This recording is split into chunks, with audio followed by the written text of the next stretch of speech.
Hi weavers, welcome to one India Telugu. ప్రపంచవ్యాప్తంగా కూడా April 3వ తేదీన 'రాకాస' మూవీ అయితే రిలీజ్ కాబోతుంది. నిహారిక కొణిదెల ప్రొడక్షన్‌లో అయితే ఈ మూవీ వస్తుంది. అయితే ఈ సినిమాకి సంబంధించి హీరో అయితే సంగీత్ శోభన్ మనతో పాటు ఉన్నారు. అసలు ఈ సినిమా ఏ విధంగా ఉండబోతుందనేది ఆయన మాట్లాడి తెలుసుకుందాం. చెప్పండి శోభన్ గారు, మీ సినిమాలంటేనే చాలా వరకు కామెడీ లాగా ఉంటది. ఈ సినిమా ఎలా ఉండబోతోంది? ఆహ్, ఇది కామెడీతో పాటు మంచి ఫ్యాంటసీ కూడా ఉంటుందండి. అండ్ ఈసారి కొంచెం కథ ఎక్కువే ఉంటుంది.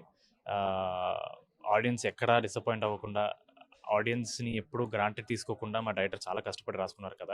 ఇది సరిపోదు అనే మైండ్ సెట్ ఆవిడ ఉండడం వల్లే సినిమా బా వచ్చిందని అనుకుంటున్నాం మేము. సో, ఎంటర్‌టైన్‌మెంట్‌తో పాటు మంచి కథ చెప్తున్నాం మేము.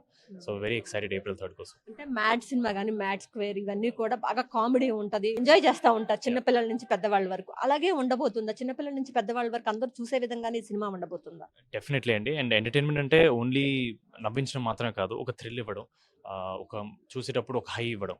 అది మా కథలో డెఫినిట్‌గా ఇస్తామని మాకు కాన్ఫిడెన్స్ ఉందండి. అండ్ నేను ఇందాక చాలా సార్లు చెప్పినట్టు ఒక చందమామ కథని విఠలాచారి గారు ఈరోజు తీస్తే ఎలా ఉంటదో అనే ఒక మైండ్ సెట్‌తో మా డైరెక్టర్ కథ రాసుకున్నారండి. సో, అది కథ అనేది చిన్నవాళ్ళు, పెద్దవాళ్ళు, యంగ్‌స్టర్స్, యూత్, పెళ్ళైన వాళ్ళు, అవ్వని వాళ్ళు అందరికి నచ్చుతుంటది. సో, హోప్‌ఫుల్లీ అన్ని కేటగరీ ఆఫ్ ఆడియన్స్‌కి నచ్చుతుందని మేము ఆశిస్తున్నాం. ఇప్పుడు 'నిహారిక కొణిదెల' డైరెక్షన్‌లో మీరు రెండో సినిమా తీస్తున్నారు. ఎలా అనిపించింది? ఆహ్, ఆవిడ ఫస్ట్ వెబ్ సీరీస్ ప్రొడ్యూస్ చేసినప్పుడు నేను ఆడిషన్ చేసి అది క్రాక్ చేశానండి. సో, ఇప్పుడు డైరెక్ట్‌గా ఆవిడ నాకు కథ పంపించడం ఐ వాస్ వెరీ హ్యాపీ. ఎందుకంటే ఆడిషన్ చేయాల్సిన అవసరం లేదు. So, with her it's second project. But ఎక్కడ ఆ ప్రాజెక్ట్ చేసినప్పుడే ఆవిడ ప్రొడ్యూసర్, నేను అప్పుడు ఒక లీడ్ యాక్టర్ అనే మైండ్ ఎప్పుడు రాలా.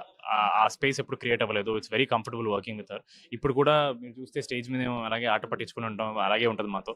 ఆహ్ తను ప్రొడ్యూసర్‌లో ఎప్పుడు అంటే ఒక ప్రొడ్యూసర్ బిహేవియర్ ఎప్పుడు ఉండదు ఆవిడలో. So, that's a very nice thing. But అవసరం ఉన్నప్పుడు మాత్రం ఒక స్ట్రిక్ట్ ప్రిన్సిపల్‌లా మాత్రం ఉంటారు ఆవిడ డెఫినెట్‌లీ. ఎందుకంటే వర్క్ ఈస్ వెరీ ఇంపార్టెంట్ కాబట్టి.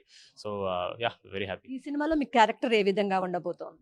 ఆహ్, టీజర్‌లో చూపించినట్టు హీరో ఒక యూఎస్ నుంచి ఒక ఊరికొచ్చిన క్యారెక్టర్. ఊర్లో జరిగే విషయాల్లో తెలియకుండానే పడిపోతుండడం. దానివల్ల ఇబ్బంది పడడం.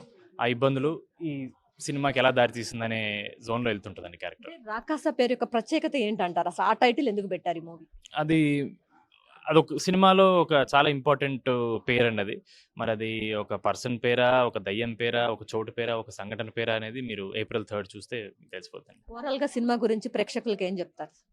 అందరికీ నచ్చే ఫుల్ ఎంటర్‌టైనింగ్‌గా ఉండే ఒక మంచి చందమామ కథ తీసాం. ఆహ్, మీ సమ్మర్ ఈ వేడిని మిమ్మల్ని అందరిని కూల్ చేయడానికి, మిమ్మల్ని నవ్వించడానికి మా 'Rakasa' definitely will be there. Please watch 'Rakasa' in theatres on April 3 only in theatres. Okay. Thank you. Thank you. అయితే సమ్మర్‌లో ఒక కూల్ సినిమాతో మేమంతా కూడా ప్రేక్షకులు ముందుకు రాబోతున్నామని చెప్పి శోభన్ అయితే చెప్తూ ఉన్నారు. చిన్న పిల్లల నుంచి పెద్దవాళ్ళ వరకు అందరూ కూడా చూసి ఎంజాయ్ చేసే విధంగా ఈ సినిమా ఉండబోతుందని అయితే ఆయన చెప్తూ ఉన్నారు. ప్రతి ఒక్కళ్ళు కూడా థియేటర్‌లో ఈ సినిమా చూడాలని ఆయన అయితే చెప్తున్నారు. ఇది ఇక్కడున్న పరిస్థితి. కెమెరా పర్సన్ వెంకట్‌తో Lakshmi, one India news Telugu, Vijayawada.